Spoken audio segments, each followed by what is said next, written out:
What comes next for Jonathan Taylor and the Indianapolis Colts after what's turned into a pretty public spat? We talk about that and so much more come up next here on Locked On NFL. You are Locked On NFL, your daily NFL podcast. Part of the Locked On Podcast Network, your team every day.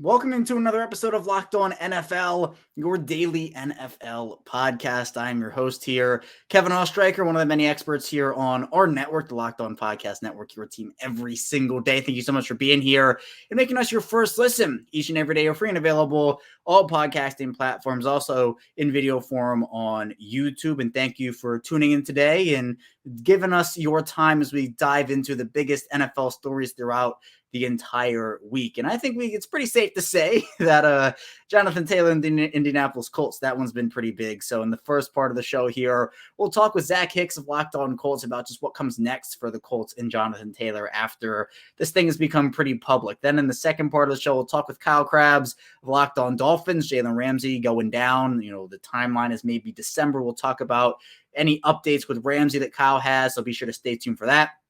And finally, we'll move into Patricia Traina of Locked On Giants, as we'll be talking about Saquon Barkley, Andrew Thomas, and so much more. So without any further ado, let's first get into our conversation with Zach Hicks of Locked On Colts about Jonathan Taylor and what comes next.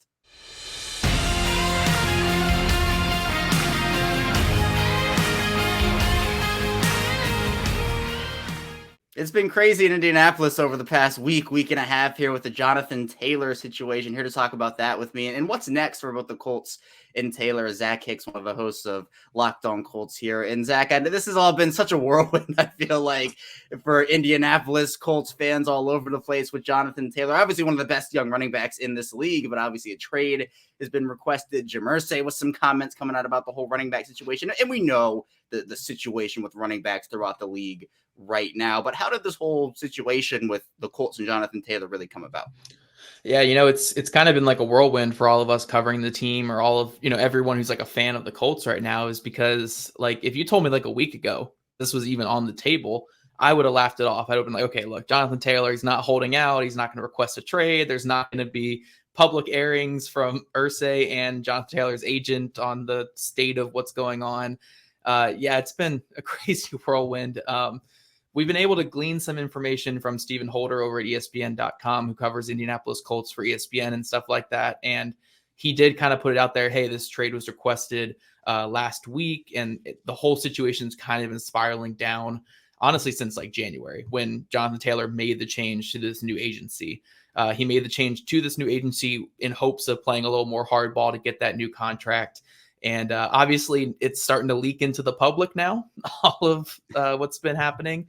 So we are seeing kind of the ugly side of this business when it comes to negotiating a big contract. And I don't think we'd really be talking about it too much if it didn't just keep leaking to the public like this. We've seen multiple running backs requesting trades in the last couple of years. Austin Eckler's requested a trade. I think Josh Jacobs has requested one. He's still holding out as well. So, like, it's not like an uncommon thing to see this, but it is uncommon to have your owner making some crazy comments like he has. It's uncommon to see the agent making crazy comments and stuff like that he has. And it's really just coming off a lot uglier than what it probably is. I do think it's going to have a very mundane finale to this whole saga, at least in terms of the 2023 season. But as of right now, it's hectic, it's crazy, it's ugly. And we're kind of seeing all of it play out on social media right in front of us. Yeah, I definitely didn't have spat between owner and agent on my bingo card when it came to this whole situation. I mean, We've seen the public comments from Irsay on the running back position. Well, now multiple public comments, and the agent of Jonathan Taylor obviously firing back here. I mean, how much of an impact do you think? You said the trade was requested about a week ago, but do you think that obviously that maybe had a little bit more to do with just how public and how messy this has gotten? Yeah, I think when it comes to Jim Irsay's comments, he's the last guy you want commenting on this type of stuff. He just doesn't really have the tact. He's just so blunt and honest in a business where you can't be blunt and honest to the public. Whenever we talk to coaches, we hear something called coach speak.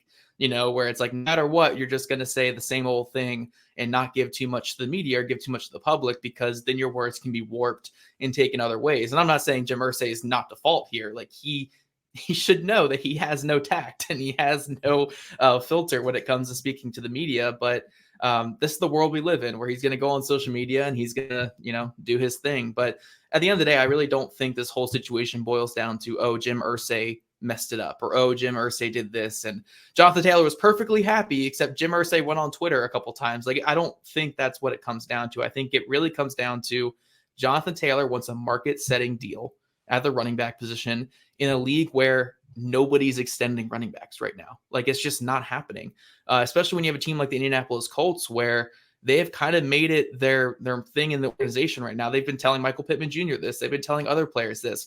We want to see how guys look under Shane Steichen, our new head coach, and how guys mesh with our new quarterback in Anthony Richardson before giving out big deals. Like, they've even said to Jonathan Taylor's camp, like, go out there, have a big year, and we will extend you. Like, that's what we believe in with this organization. But it's hard to tell a player that when your shelf life is so low as a running back. So I totally get both sides of this. And really, again, the only reason we're really talking about it is because so much of this ugliness is just been put on social media where it really shouldn't be.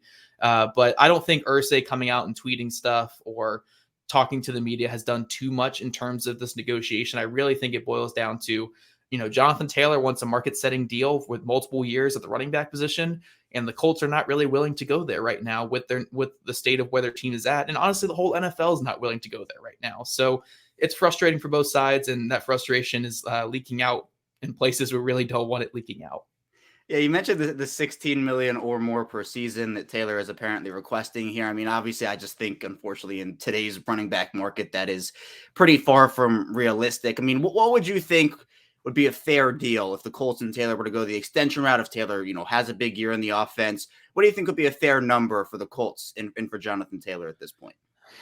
Fair is so subjective in this situation. Like, you have to be fair to who, though? Like, to the Colts, a fair deal is probably a little bit more than what the franchise tag is, because you're guaranteed to have him at that franchise tag number next year. So I think that franchise tag number is what, like 10.1 million or something around. So yeah. So if you're being fair to the Colts, a fair deal is anything that's at that number or maybe just slightly above, because you're already guaranteed to get him back at that number. If you're talking purely business side here, if you're talking Jonathan Taylor, though, I mean, he was a first team All-Pro running back, nearly was Offensive Player of the Year. I think he finished second Offensive Player of the Year voting that season in 2021. And even in his down year last year, he still averaged almost 5 yards a carry and had a really solid season. So fair to him is being paid like he's the top running back in football, because he has been the top running back in football over the course of his career, or he's been up there with other guys. So, fair is so subjective. It's hard to really determine what fair is for either side, but it's just the nature of this business when it comes to this stuff. The player thinks he deserves, not record breaking, but like market setting numbers. And the Colts just don't want to go there with him. And that's just where all this ugliness is. Yeah, and I know that there are so many different outcomes now that can happen between the Colts and Taylor. But what do you think I know trade is now on the table. Do you think that's very realistic, or do you think Taylor maybe plays it out, then just reassesses in the offseason? What do you think happens both, in the short term and maybe even the long term? Yeah, so long term, I think it's all up in the air. You don't know if he's going to be back with the Colts after the season or after the franchise tag next season or anything like that. I think there's still a lot of scenarios that could play out. We don't know what the future holds for the running back position in terms of all these contract demands and everything that's going on. Do running backs eventually just cave and play for less, or is there something done behind the scenes? Like, I think that's a really interesting thing to look at. In terms of short term, though, I really do think this is going to be a very mundane conclusion to this epic saga that we have in front of us on social media. Because if you look at it, again, Jonathan Taylor wants to get paid. Like, he wants to get paid now. That's why we're having all this stuff happen. What team in the NFL, in this current landscape of the NFL, is going to give up premium draft capital, a second or third round pick, or maybe even some more? Maybe you look at the Christian McCaffrey trade is what the Colts are wanting in order to move him. What team is giving all that up and then giving him a market setting deal? Like, they're not going to trade all that for Jonathan Taylor just to have him as a rental for one season. And Jonathan Taylor doesn't want to play as a rental for one season. He wants to get paid. So I just don't see this ending up in any way where Jonathan Taylor is moved to a new team this offseason. Jim Irsay even came out and said, like, look, we're not trading him. Again, Our goal is to have him play this year, play well, and then we'll extend him after the season if it works out. Like, that's kind of where the Colts are at with this. So unless they get this Godfather offer, which a team is just not going to do right now, they're not going to move him. So I know we're going to get a lot of, Bleacher Report articles and ESPN articles and fan-sided articles being like, okay, here are all the teams that make sense for Jonathan Taylor. But it's just, in the current landscape of playing running back in the NFL, no team's going to give up that capital for a running back and then pay him. Like, it's not feasible at the moment with the way that running backs are. Like, if a team wanted to get a high caliber running back, they could go sign Dalvin Cook. They could trade for Josh Jacobs. They could trade for Saquon Barkley. They could trade for Austin Eckler, who does more in the pass game. Like, it's just an ugly, ugly landscape for running backs right now. Jonathan Taylor, unfortunately, is caught up in that. So, yeah, I think this is going to be a very mundane conclusion. I think he's going to play out this season once he comes off the PUP list and his ankle is fully healed. And then we'll see if a disgruntled Jonathan Taylor has a great season or takes a step back. But yeah, I do think it's going to be pretty mundane. He's going to play for the Colts this year. Huge shout out to Zach for making some sense of everything that's been going on in Indianapolis right now. And obviously, for more on Zach's work, check out the Locked On Colts podcast, part of the Locked On Podcast Network here, your team every day. Coming up in the second part of the show, we will be diving into a conversation with Kyle Krabs about Jalen Ramsey and that Miami Dolphins team. So be sure to stay tuned for that. Plenty to talk about still on Locked On NFL. But first, this episode is brought to you by FanDuel Sportsbook. And take your first swing at betting MLB on FanDuel and get 10 times your first bet amount in bonus bets up to $200. That's right. Just bet $20 and you'll land $200 in bonus bets, win or lose. That's $200 you can spend betting everything from the money line to the over under to who you think's going to hit that first home run. Being an Orioles guy, personally, the Orioles are on fire right now. Adley Rutschman, Gunnar Henderson, if you want to bet those guys. Or if you just want to do pitching as well, you want to bet some pitching. Although the Orioles pitching is not great. Maybe trade deadline will fix that. But it's all on an app that's safe, secure, and super easy to use. Plus, when you win, you can get paid instantly. There's no better place to bet MLB than FanDuel, America's #1 sports book. So sign up today and visit FanDuel.com/lockedon to get up to $200 in bonus bets. That's FanDuel.com/lockedon. FanDuel, official partner of Major League Baseball. We're back, our second part of Locked On NFL on Monday. Kevin Ostreicher still here with you, and we're now going to dive into a conversation with Kyle Krabs of Locked On Dolphins as we make sense of the Jalen Ramsey situation and what comes next for Miami at the cornerback position, and if it maybe changes expectations for the Dolphins. Let's talk with Kyle now.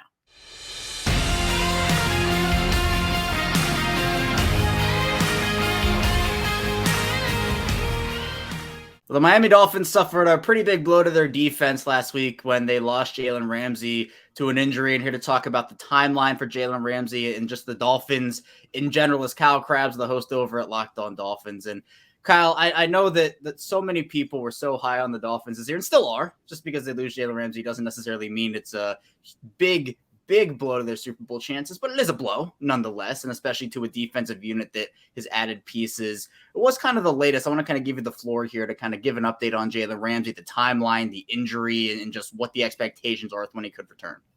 Yeah. As far as the timeline for Ramsey, you've kind of heard or seen Ian Rappaport allude to the month of December on more than one occasion. Generally, expectation is this is a 4 to 6 month thing. Head coach Mike McDaniel said Ramsey communicated to the team. His ambition was to beat whatever timeline the physicians were going to give him coming out of that.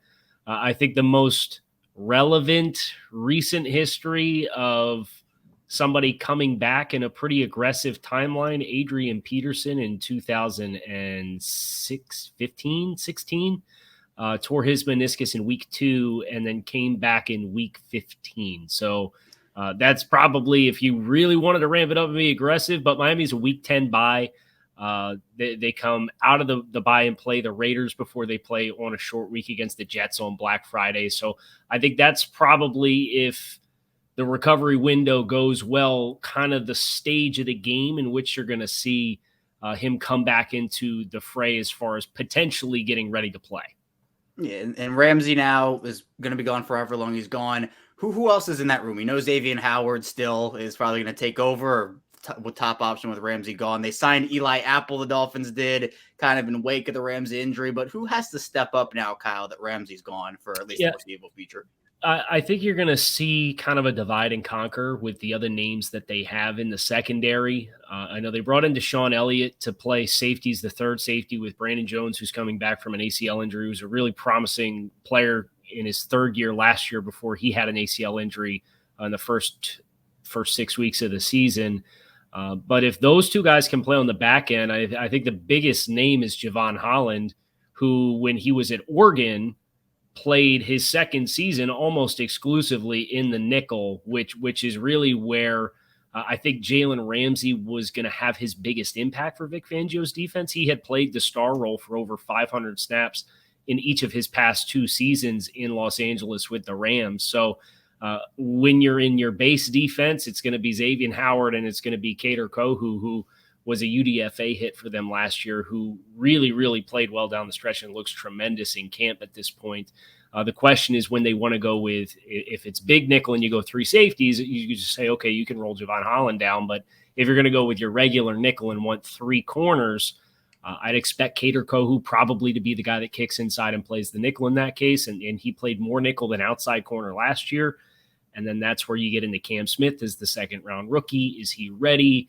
Eli Apple, who they just signed, is a player who's played a lot of meaningful football on defenses that have had success in the midst of the questions that do exist with him as a player, is kind of the high variance of outcomes that you get with Eli Apple. So I think they have options, but I would bet Kader Kohou taking all of the outside snaps that you would expect Ramsey to get in base defense, and then Kohou and Javon Holland kind of playing the role you were expected for Ramsey, and then other guys kind of trickling into those other spots. So would you expect, or do you feel comfortable enough with the guys you just mentioned to kind of just ride it out until Ramsey gets back? Or would you maybe want to see another signing or a trade mid-season if stuff isn't working out?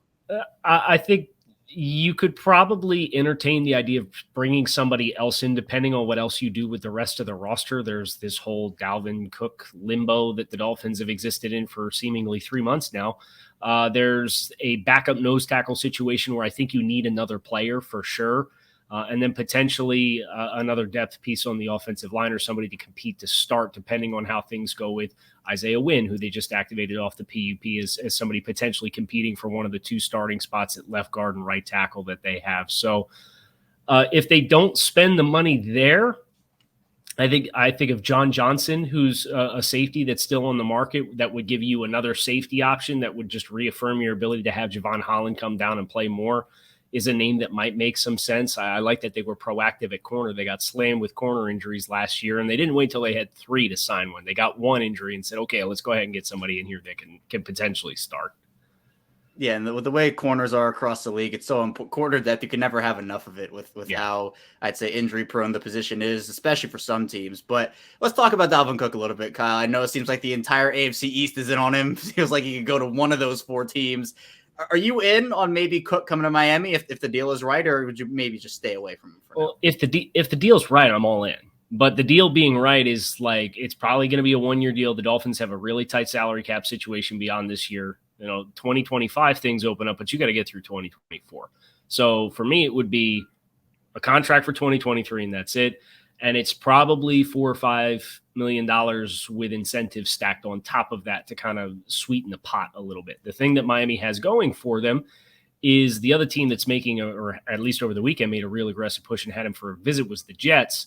Well, you compare no state income tax in the state of Florida, and you compare state income tax in New York/New Jersey. It's a big difference. So Miami, I don't think they have to offer equal money if they're not offering the highest. And I think that's something that along with that being Dalvin's hometown team, that he's been pretty transparent is a storyline he'd really like to fulfill and come play for the Dolphins. I think they've been pretty firm with their offer. Now we'll see if when rubber meets the road here, if they come up or if they ultimately pass and say, look, if you want to go take more money to go play somewhere else, go ahead. But I would love to see it happen for the sense of Raheem Mostert has not been a high-volume player historically. Jeff Wilson's dealt with some injuries during his time in San Francisco.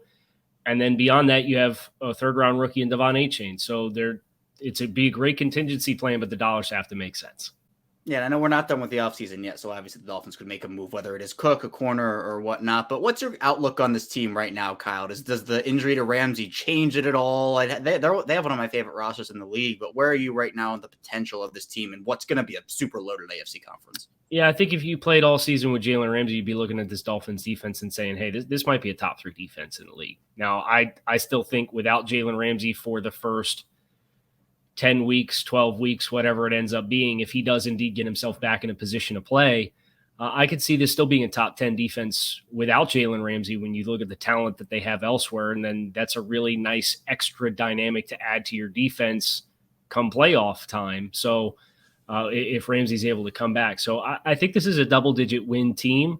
As far as what that means in the AFC East landscape, just let the chips fall where they may. I think they've done a really nice job kind of allocating a really talented roster.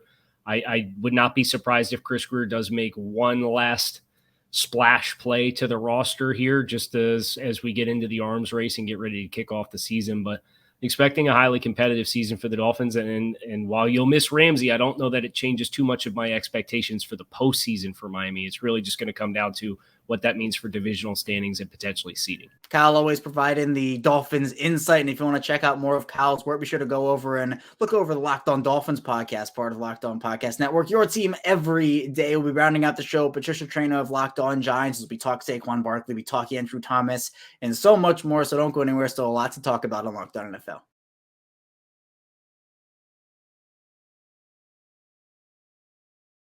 We return our final part of Locked On NFL. Kevin Oestreicher still here with you. Thank you so much again for tuning in, making us your first listen every day. And if you're an everyday, you listen to Locked On NFL every single day with our vast array of NFL experts. Thank you for tuning in. If it's your first time into the show, thank you for tuning in. Hopefully you're enjoying the content. You can subscribe for free, both audio and video form. If you're somewhere in the middle, thank you as well. But let's now talk with Patricia, Traina of Locked On Giants with Saquon Barkley updates, Andrew Thomas updates, a little bit on that Giants offensive line too. Let's talk about that now.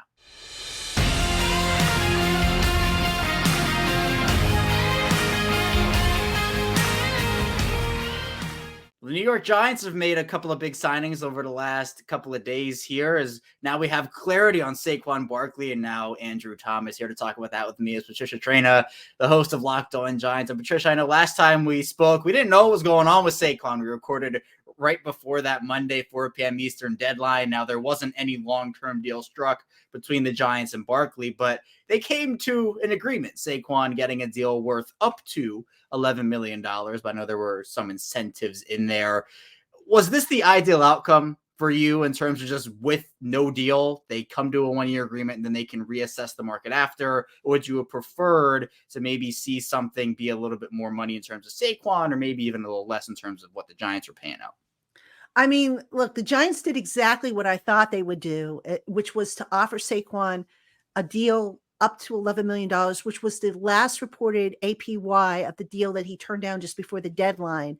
So I knew, I kind of had a feeling that the Giants weren't going to go over that amount.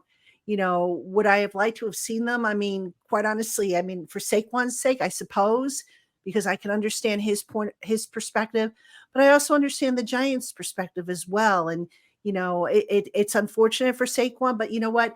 Kudos to him for agreeing to it and for being mature about it. He's come into camp. He told reporters, look, I had an epiphany. I can be the catalyst for change if I come in and ball out and show everybody that, yes, running backs are people too, and we deserve to be paid. So, Saquon's been handling it very well. Is it what he wanted? No. Is it what the Giants wanted? Probably. And I say probably because they wanted to sign him to a multi-year deal. But look, it's a temporary fix for everybody. It'll get them through this season, and then we'll do this song and dance again next year. Yeah. So you have that to look forward to next offseason. But for now, at least there is clarity in terms of what happens in 2023. But now there's also clarity on the future of Andrew Thomas, who signed a massive 5-year extension with the Giants, $117.5 million there and $67 million guaranteed, which is the most for an offensive lineman here. I mean, timing wise, Patricia, was this when you were expecting a Thomas extension to go down? And money wise, was it a good deal for the Giants, a good deal for Thomas, or honestly, a good deal for both sides? timing wise, I was surprised. I did not think they would do it this year. I figured they would wait until the off season. I figured, look, why rush it now? Because Thomas just completed his third year. So they had him under, contract for the next 2 years. What was the hurry? With the cap going up, I figured, okay, they could wait. But Andrew Thomas, in speaking to the media, said, look, given my injury history, because he's had that ankle issue, and the fact that I play a position that somebody could roll on you and it basically, injure you or end your career, I wanted to get it done now. When they came to me, I wanted to get it done now. So I think that shows some, foresight on his part, some smart thinking that it's like, okay, I could hold out and be greedy and wait, but let me get the guaranteed now while I'm still healthy and, just in case something happens. As far as the deal goes, it's good for both sides. At no point does Andrew Thomas account for more than 10% of the Giants' overall estimated cap, which is what you want to see with your players. You don't want them topping the 10% mark or higher. It gives him, the last 2 years of his rookie deal pretty much intact. I think this year's cap number dropped just a little bit, but not by much. And then they've got him for another 5 years on top of it after 2024. So good deal for him. The Giants don't have to worry about him. And this is going to be important moving forward because the Giants are going to have some big decisions to make in the offseason next year with guys like Xavier McKinney, Leonard Williams. They'll probably have some receivers I think they're going to have to look to resign. And, of course, Saquon is going to come up. So the more guys you can get signed and get, eliminate for the possibility of the tag, the better. Yeah, 100%. And I know that there are going to be a couple of other big contract decisions as he talked about for the Giants coming up, Patricia. But let's talk about the Giants offensive line a little bit. Thomas obviously being the huge mainstay now, but how was the rest of that unit looking heading into 2023? Yeah, so right now they're still trying to figure out who's going to be the starting left guard. That position is probably the one that is most up in the air. At center, they've been rotating second-round draft pick John Michael Schmitz in with Ben Bredesen. But I think everybody kind of figures that Schmitz is going to be the starting center. I'd be surprised if he's not. But really, what are they going to do at left guard? That today they threw a monkey wrench into the equation. They had Tyree Phillips, who played tackle for them mostly. He took some snaps at left guard. So, they've got Joshua Zudu, who had his rookie season last year cut short. Ben Bredesen is competing for that job. Shane Lemieux is competing for it. Jack Anderson. So they've got a bunch of guys, and they're rotating guys. And whenever a coach rotates guys in there, that means that they don't yet know what direction they're going to go in. So they've got to decide that. They've got to officially settle center. Again, I do think it's going to be John Michael Schmitz, but once the pads go on, they'll test him and make sure that he can handle the heat. And then, hopefully that offensive line will stay healthy because that's been a problem for that unit in the past.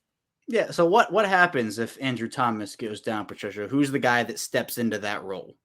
I would think right now the swing tackle is probably going to be Tyree Phillips. If he doesn't win that start, even if he wins the starting left guard job, which I don't know that he will. I think they want Joshua Zudo to win it. But I think Tyree Phillips, because of his versatility and being able to play tackle and guard, has the inside track at that spot. Tyree Phillips the other night, Friday night, actually took some snaps at left tackle for Andrew Thomas. In the past, it would be Matt Parrott, who was a third-round pick a couple of years ago, stepping in. But Parrott seems to have dropped off a little bit in terms of the unofficial depth chart. So, yeah, I think it's going to be Phillips if, God forbid, Andrew Thomas can't do it. A big thanks to Patricia for providing her Giants insight. And for more on Patricia's work, check out the Locked On Giants podcast, part of the Locked On Podcast Network, your team every day. But that's all I have for you here today on Locked On NFL. Thank you so much for tuning in. I'm going to get back here tomorrow, more NFL content with your Tuesday host. So be sure to stay tuned for that. We'll see you right back here tomorrow on Locked On NFL.